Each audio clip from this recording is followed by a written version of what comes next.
Hey, it's Gas 101. Continuing my mid-stake series. I want to try and get the rest of the PLO 600 video done today. Sorry, in this next video.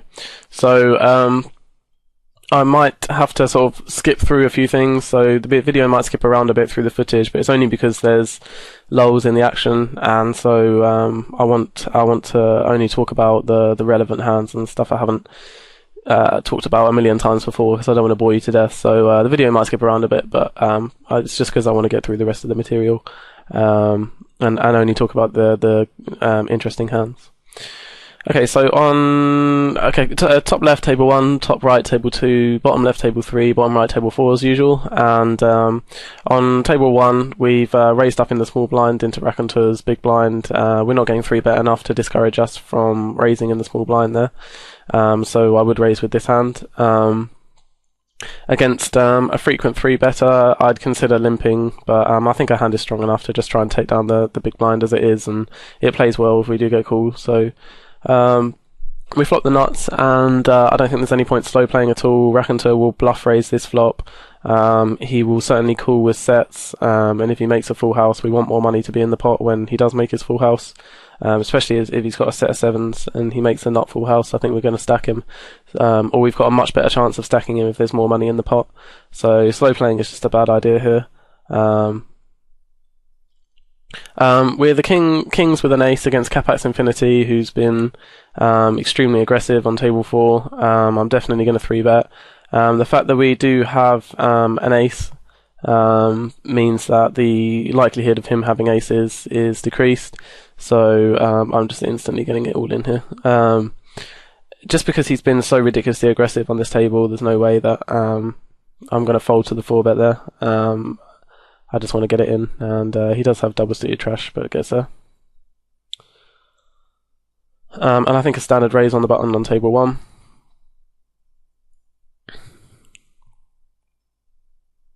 Another example of a hand which looks a lot better than it is on table 4, that Jack 4, 8, 9 double-suited.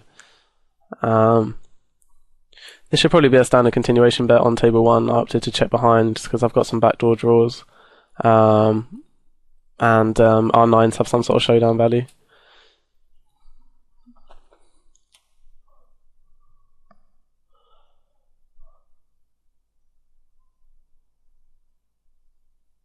On the turn on table 1, I don't think we fold out anything that... We fold out very little anyway, that beats us. We would have folded out that, but we fold out very little that beats us, so I don't want to. I'm just happy to just check it down and get to showdown. On the turn there on table 4, I've got a chance to represent the nuts there. It gets checked twice by these two players, Roland Spect and Capax Infinity.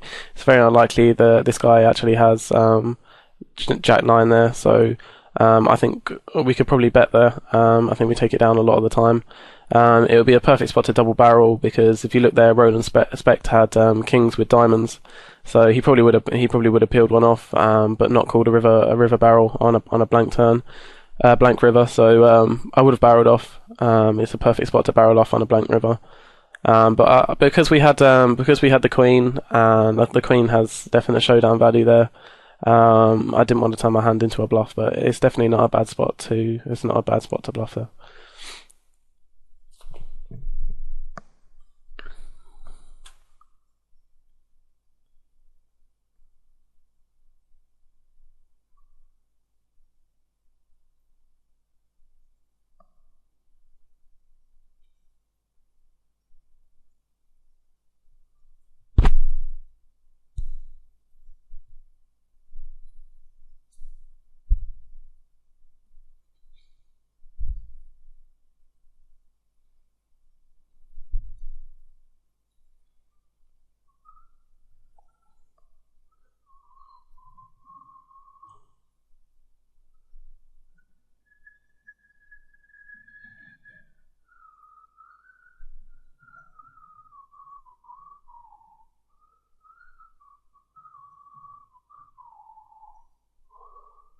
Definitely not a bad spot to take a stab.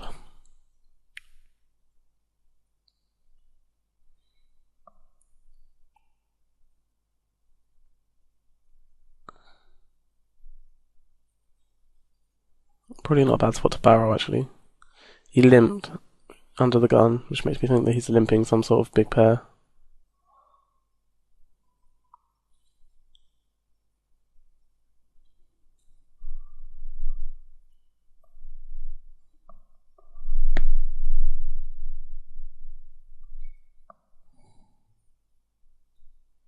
Let's go back to that.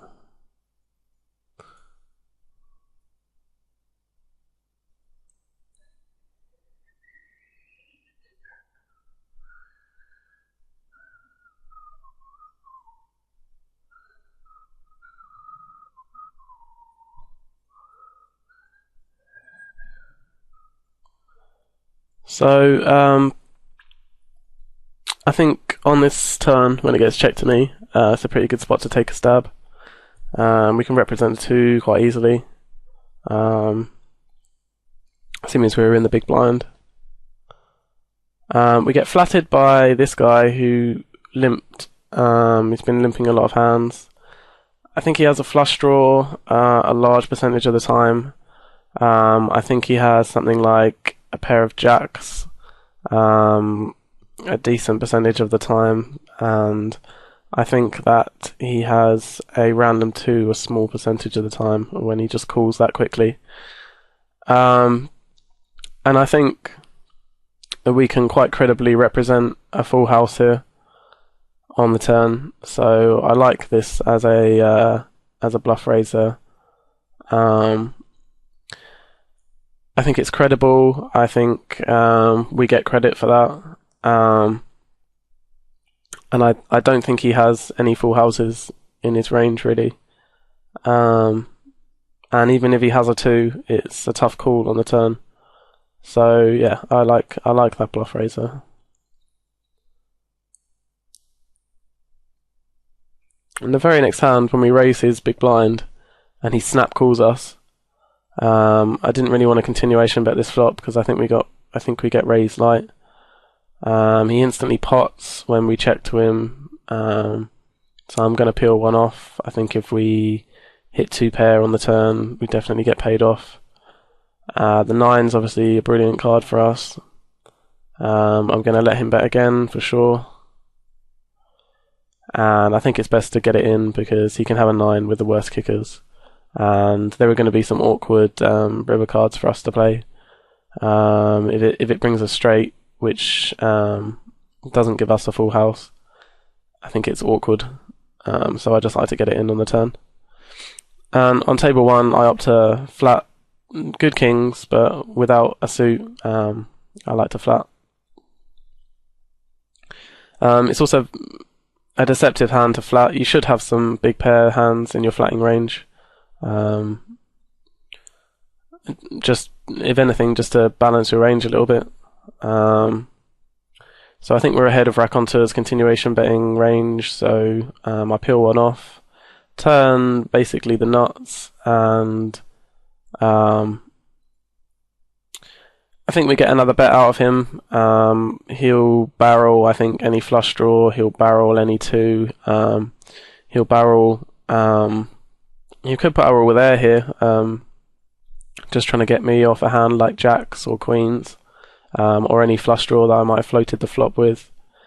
And I think I have to raise now. If I call again, I guess I could call and lead a river, but if he's got a random 2, I want more money in the pot. I'm not sure if he gets away from a 2 here. We can represent some sort of combo draw with 2 flush draws on board. But I mean, whatever we do there, we look strong if we call twice in a row. I'm not sure that he tries to barrel us off on the river, although we probably do get paid off by a flush if we call and then lead on the river. So there is an argument for a call there, but my reasoning was that I just wanted to get more money in the pot if he did have a 2. I don't think he gets away from a flopped. If he managed to flop a full house there with some sort of junky hand, or maybe even if he has aces with a nut flush draw, maybe he doesn't get away from that. I flat with jacks on table 3. The reason being that I think Kipper will come along a lot of the time, which means I'm getting very good odds in a multi-way pot. Just to flop basically just go set mining. I'm not gonna really be flopping anything else apart from a set of jacks with this junky jacks hand. And the fact that I've never seen Freeds before just leads me to believe that he might be a bit fishy, so he might stack off a bit lighter. So that's why I want to be in the pot. With showdown value, I don't really want to turn my hand into a bluff on the turn. Both blinds are full stacked on table 1, so I like to just raise and try and steal the blinds. Our hand's not terrible, so it plays okay after the flop. Definitely doesn't help having the third 10. It is a pretty junky hand.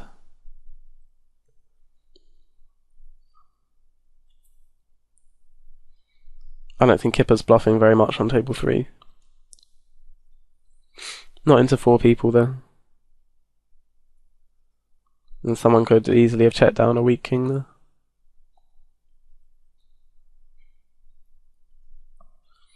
And I think it's a decent spot to barrel on table 1 to try and get him off any overpair that he might have.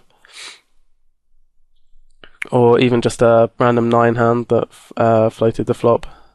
9 and kickers.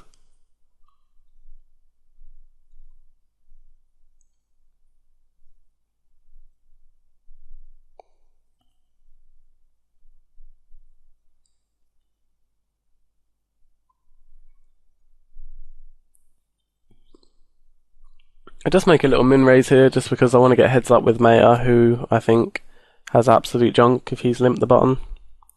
And just gives Turbo in the big blind a chance to fold. Just to isolate the weaker player. I just assume that he's a weaker player because he's limping the button. I think we've got the best hand most of the time on the turn, so I'm going to bet for value. We'll be folding to a raise if I got raised to.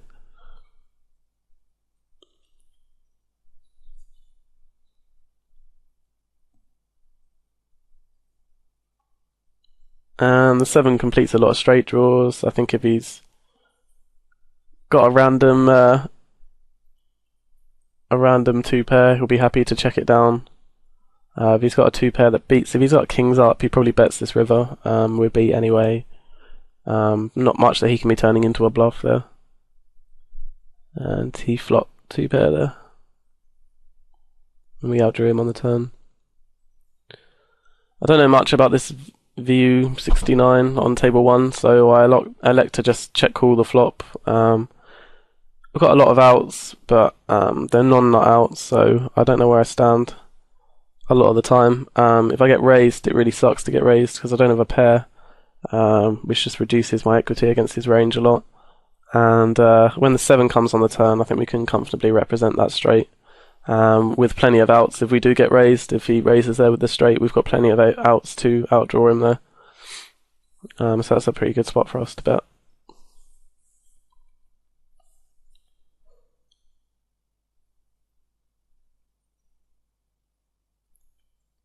So I like to bet on table 4 because we just flopped a straight draw on a pretty dry board.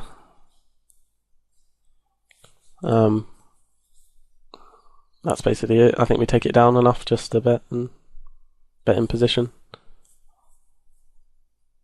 Even out of position, I would probably have a stab.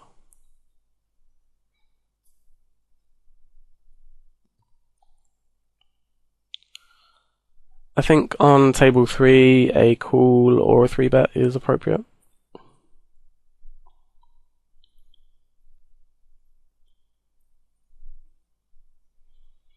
His raise first on the button is 67%, so I mean we're miles ahead of his range there.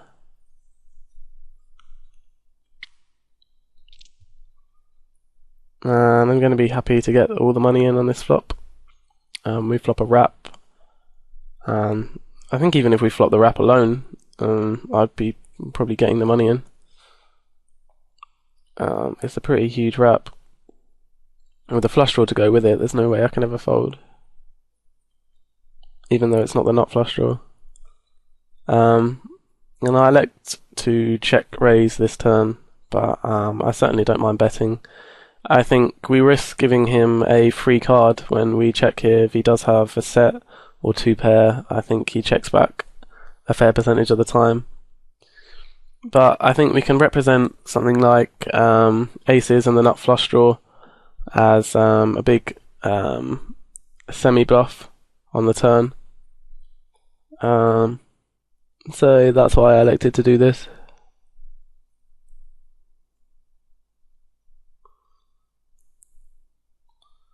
Table 2, flop top and bottom pair. Just a small flush draw. But, I think it's good enough to lead.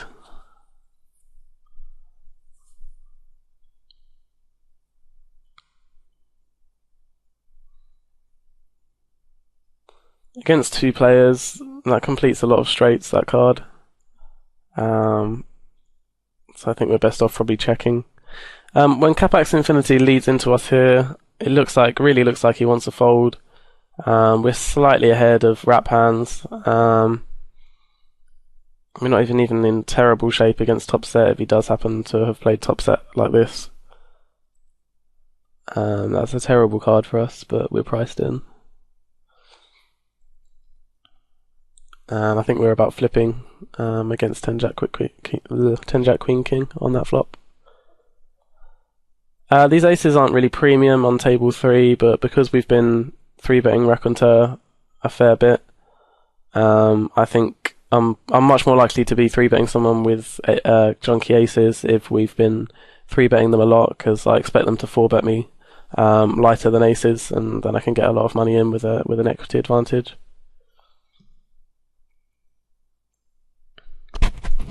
And I elect to check the flop because just because I think maybe he thinks we're pushing him around a little bit, and he check raises his flop a little lighter, and I don't. It's just a flipping situation, really. If we do get the money in there a lot of the time, also gives him a chance to bet into me on the turn. So that's my reason for checking the flop this time. But usually I would continuation bet there. No need to turn my hand into a bluff on the turn. I think we've got the best hand basically always on the river. So I like to make this small bet, which I'm hoping that he'll read as a sign of weakness and attack. So that's my reasoning behind making a small bet. It's a small bet just to try and induce a bluff raise here.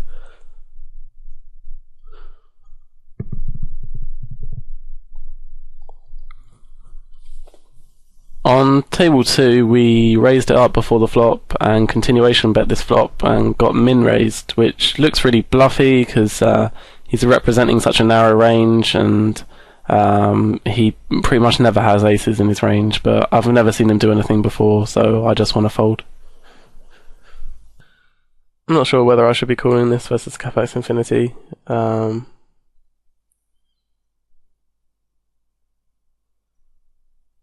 I guess we check back the flop, so he can't think that we're too strong.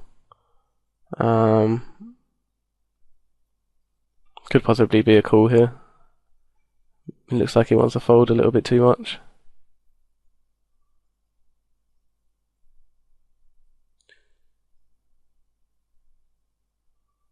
But I mean, all we're doing is bluff catching now. I don't think he's ever value betting a hand, which is worse than ours.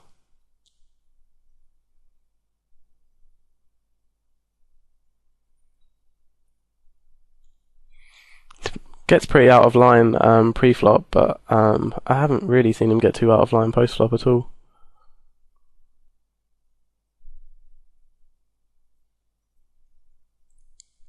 I think flatting is best on table 3 with kings that aren't really that good.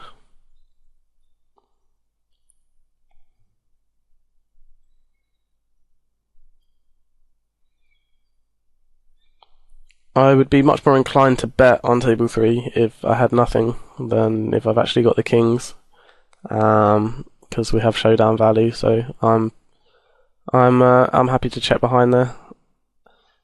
We turn what is essentially the nuts on this board now, and I'm just looking to get one street of value really from a worst hand. So I prefer to get it on the river, because at least on the river someone's got a chance to bet with air that I can just snap off. Don't think it's worth value raising here, because I don't think we ever get called by worse.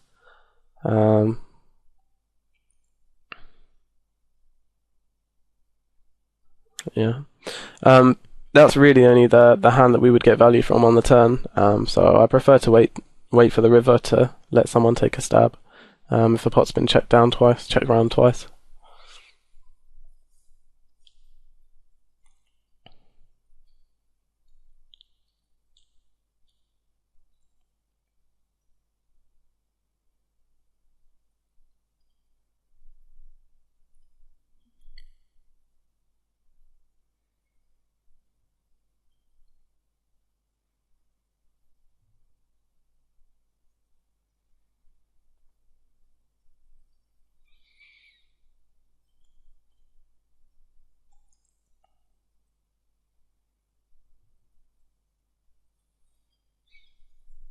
I don't think Raconteur has been 3-betting us enough to merit 4-betting with our kings here.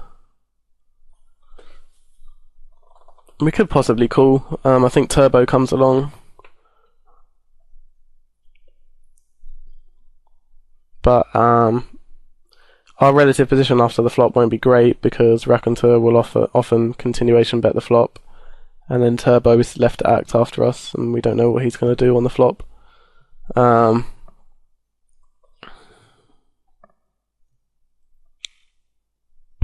If Turbo hadn't called, I think we can probably call there, as long as we're intending to try and take it away on a few flops.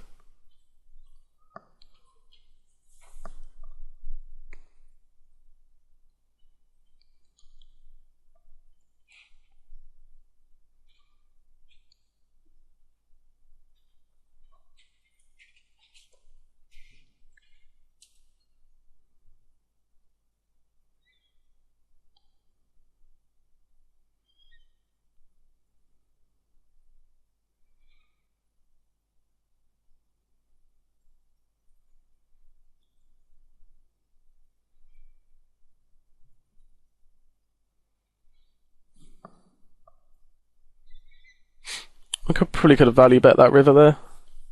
When on table 3, when we rivered a wheel, I think we can probably value bet there. I don't want to get check raised on table 2, so I elect to check behind there on the flop. We've got a good hand, we've got a strong hand, but I just don't want to get check raised with it, so I want to check behind.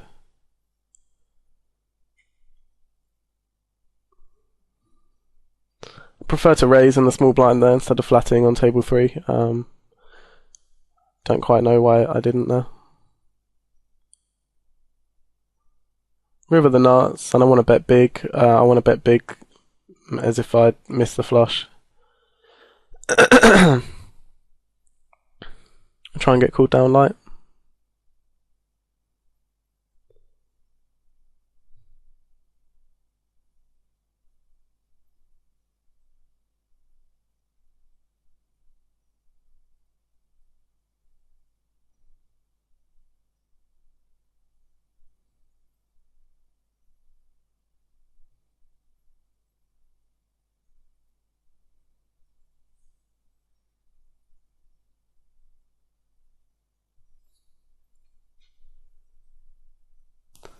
Not much to say about table 4, just betting the flop for value and continuing to bet the turn for value. Just as I would with bluffs, overpairs, everything.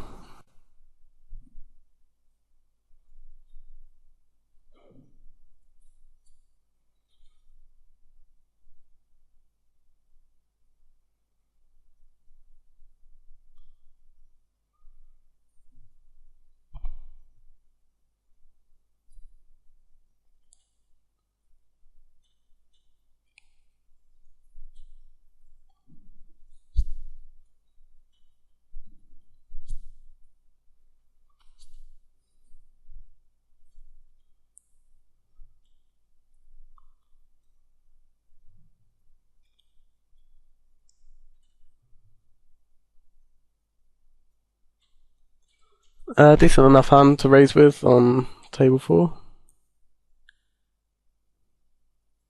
I'm happy to get the money in with the underfall on table 2 against a shorter stack.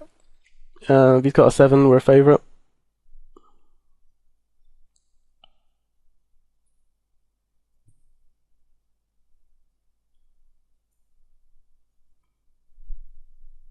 We make quads, so that's always nice. No way I'm folding set of 9s on that board. The only reason I flat is because if it's a bluff, I want him to continue with his bluff. If he's got 2 pair, I want him to continue betting with his 2 pair.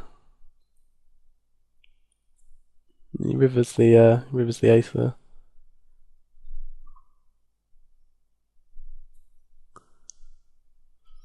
I'm not running too well on that full tilt table at all.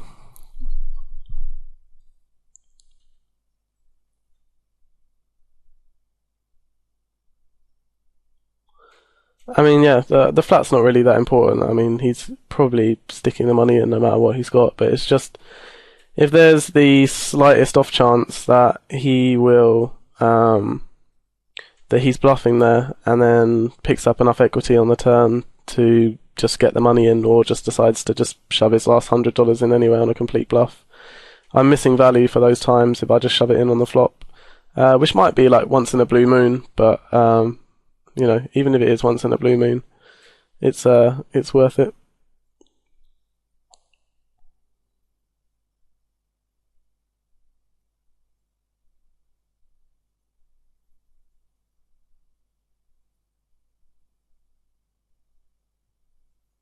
Flavito is kind of a weak player, so that's the reason why I'm 3-betting him in position. I usually see him playing PLO 200.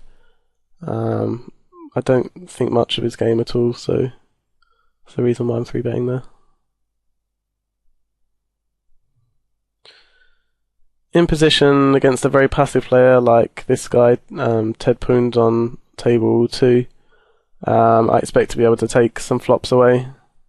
So that's the reason why I called in position with this junky jacks hand.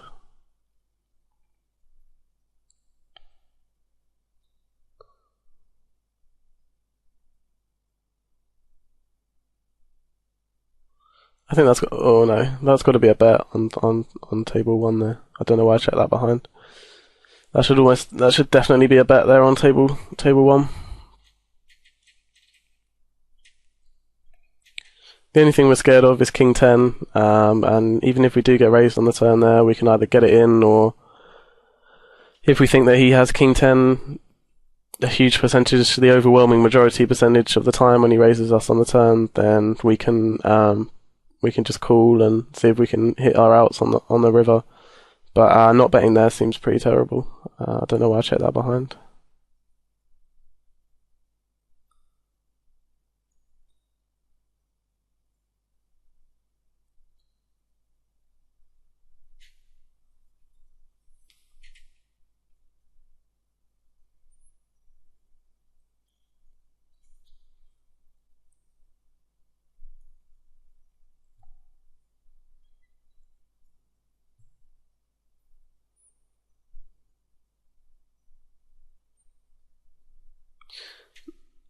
Not drunk enough seems kind of fishy, so I just want to 3-bet in with this kind of junky hand. But I just want to 3-bet in position to isolate him. Definitely don't want to play a multi-way pot with our hand, really.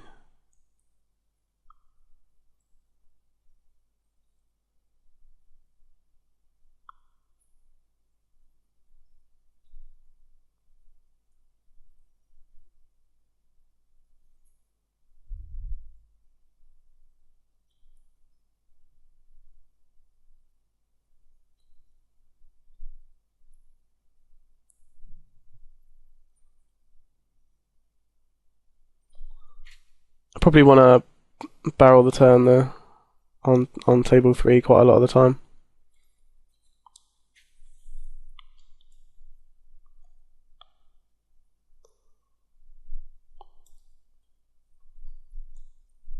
Don't like to give the initiative if I think that a second barrel will work a decent percentage of the time.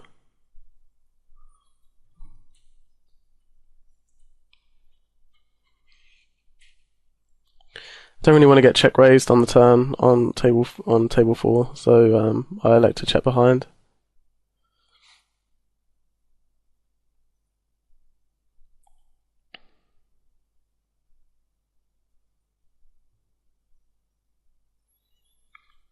Can't see much that we get paid off by, that we beat, but I guess there's a chance that he spazzes out and bluffs us if we bet there. So I don't mind betting that river actually.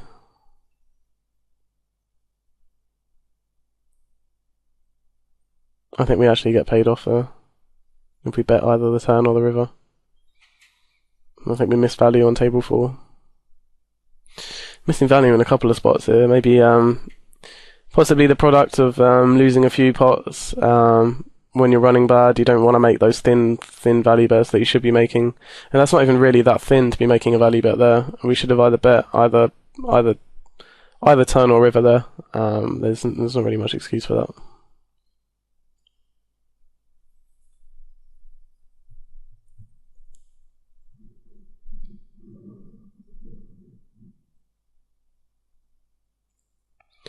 Because we're up against short stacks, I like to 3-bet these aces.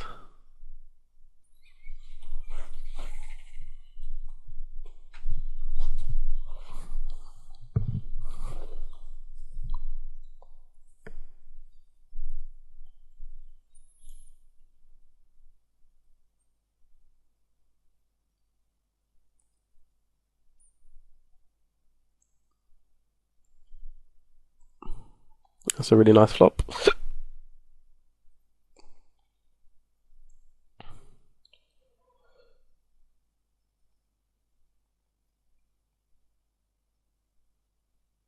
Double suited king, king, king, queen, queen.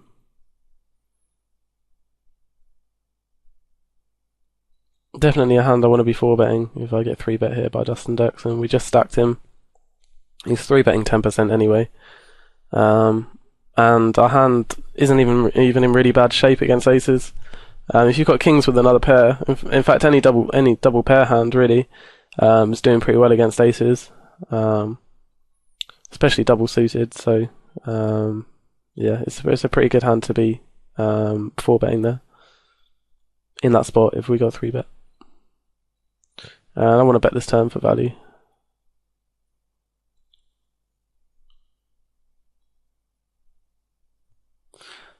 So Master DK min raises. He's playing a lot of hands. We want to be in pots with him, I think. We're just looking to set mine here, hopefully stack him on a favourable flop. Omaha Stern goes all in. His range is very, very strong here for going all in. It's basically big pairs, big pair hands. We're not doing very well against his range at all. If it got folded back to us, I don't think I would call the extra, however much it was, but it actually goes 4 ways, and so we're just hoping for a lucky flop. We don't really get a lucky flop, but we certainly get a decent enough flop that we're not folding in a 3-bet pot when there's only 2 pot size bets left.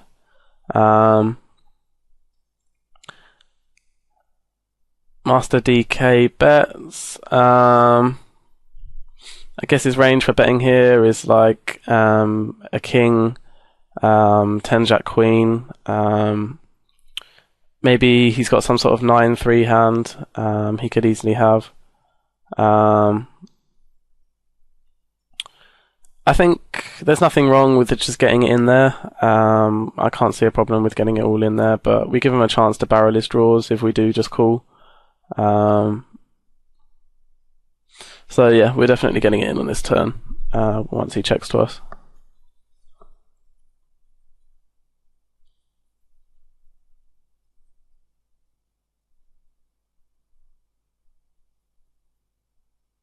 We're just betting to protect our hand here. He shoves on us. Turns up with a good trap actually by him. Flopped a set of 9s. Turns the nut flush draw as well. Managed to get all our money in, so he's actually played that quite well. But I mean, I don't think there's any way I can fold my hand there, especially the way he played it. There's not really any way I can fold my hand.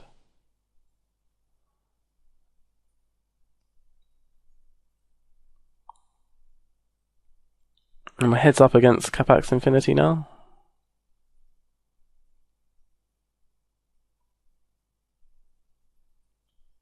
Who decided to rejoin the table with his 4 buy-ins. And now we're 200 big blinds deep. This is a pretty good spot for us, I think.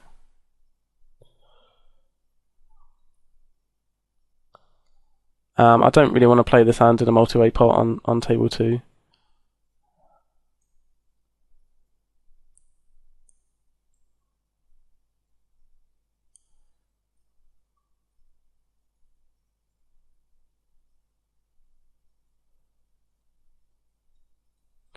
I opt to check raise the river on table 1. It's probably not optimal. I think I should probably lead out.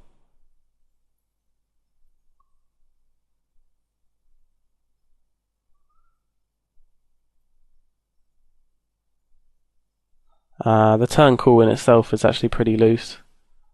He can easily be betting dominated draws that have us dominated there. That river should probably be led for value.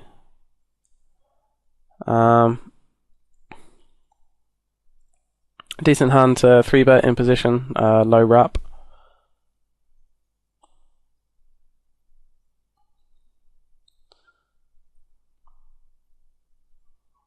I think you need to have some low wrap hands in your range for 3-betting.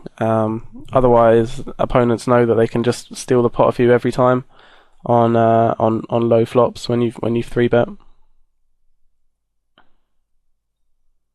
We get led into on table 3 with top set, and I think it's a perfect spot to flat and let him barrel off.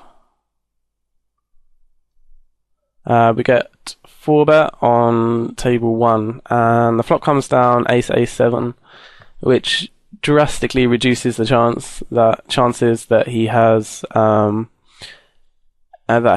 aces here. He makes this small bet on the flop, which I just think is very fishy. So I decide to float here. I think if he's 4-betting us light, he's likely to have a hand like some sort of wrap hand. So I think he takes one shot on this flop and gives up a lot of the time.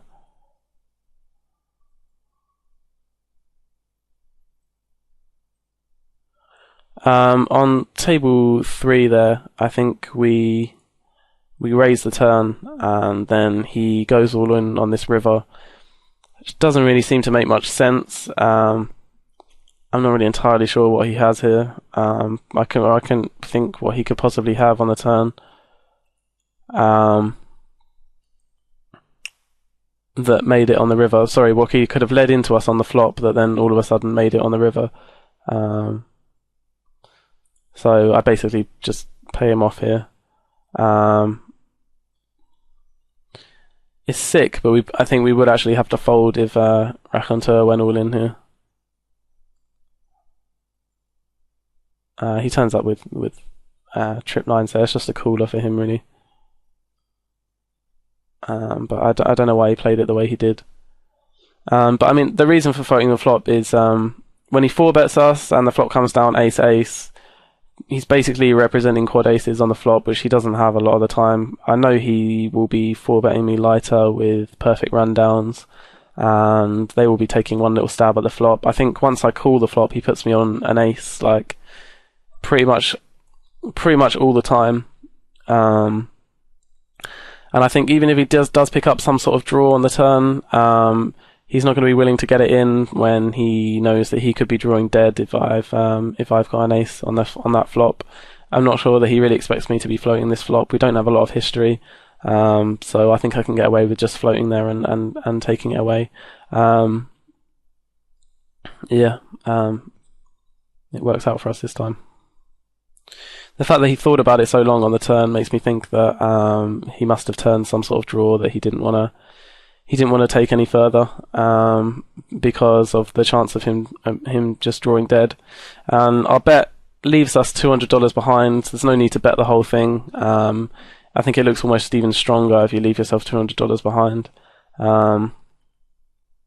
It saves us $200 for the times that he shoves there. I'm not sure what I would do if he shoved there. It might have to be a call, because we do have a gut shot and 2-pair, so we have out some percentage of the time. It would be like 200 more into a 1200 pot. So yeah, I think we might have actually been forced to call with his shove there, but it would have been a gross spot. It would have been a gross spot for sure.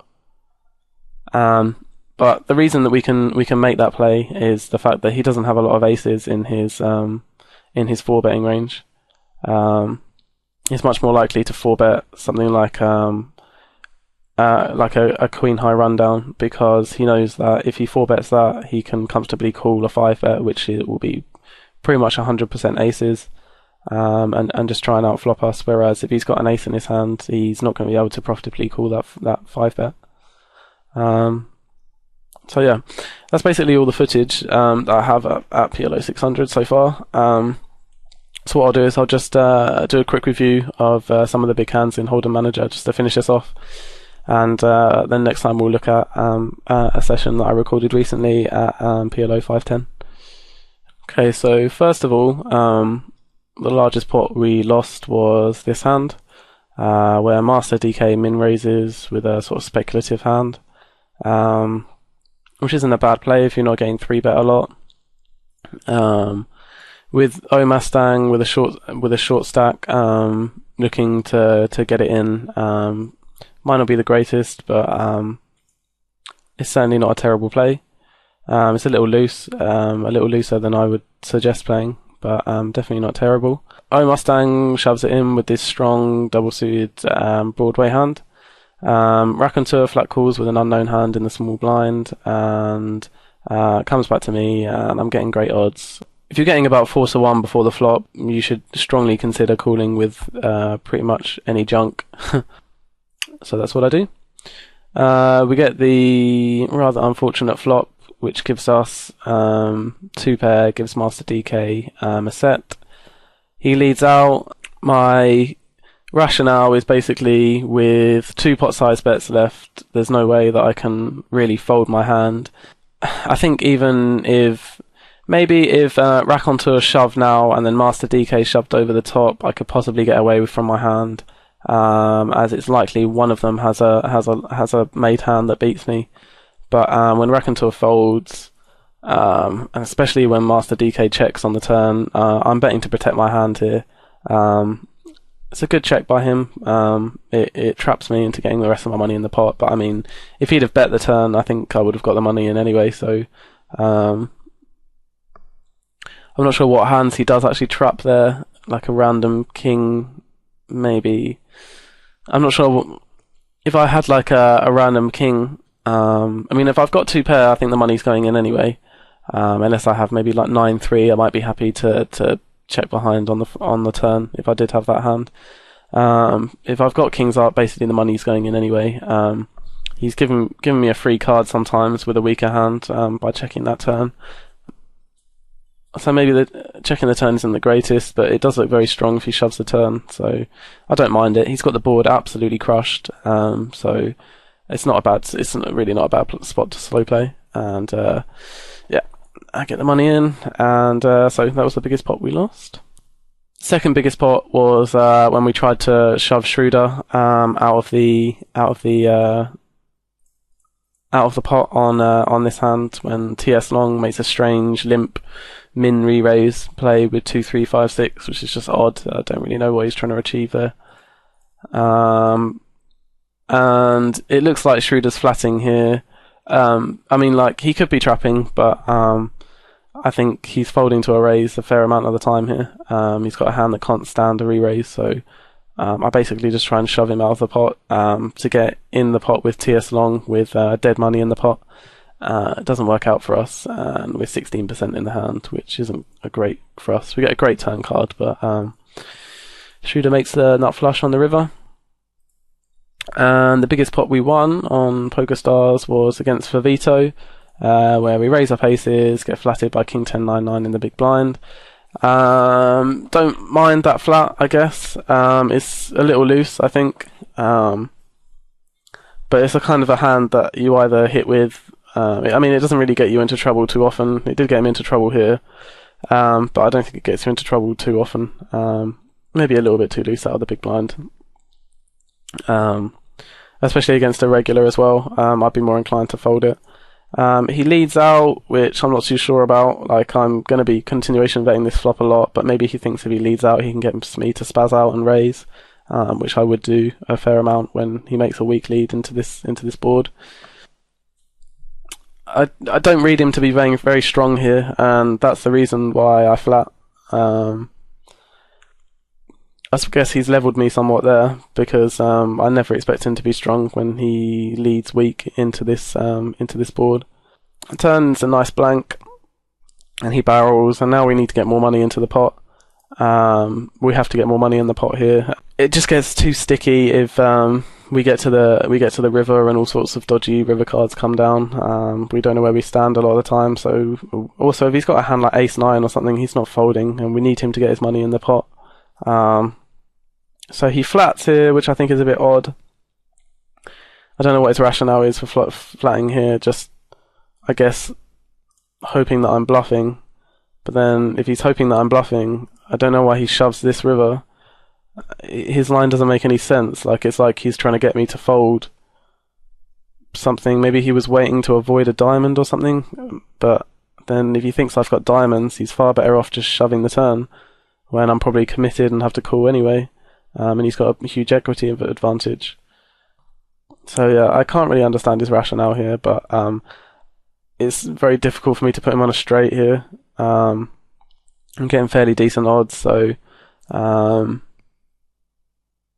I'm getting almost 3-1 on a call. So there's not really much way I can fold there. So that was the biggest pot we won on PokerStars. If you give me a sec, I'll get up the stats on Full Tilt. So this was really the only hand of interest that we had on Full Tilt. A big pot of interest where we 3-bet Capax Infinity, who flats with 10 Jack Queen King. And as you can see, it's a coin flip on this flop.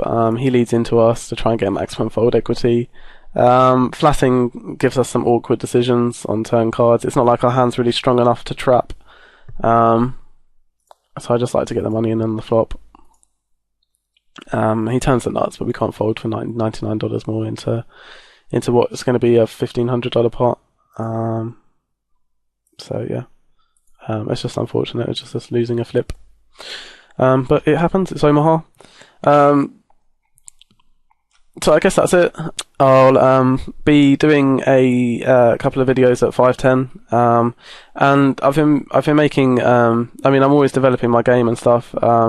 Hopefully, always improving. So hopefully, you'll see my progression as a player throughout these videos, and hopefully, I'll continue to get better and continue to teach better things in the videos. I think that I play considerably better in the 5:10 video that I will show you in the next video I make. So yeah, I'll look forward to showing you that one. But otherwise, that's it. I'm done.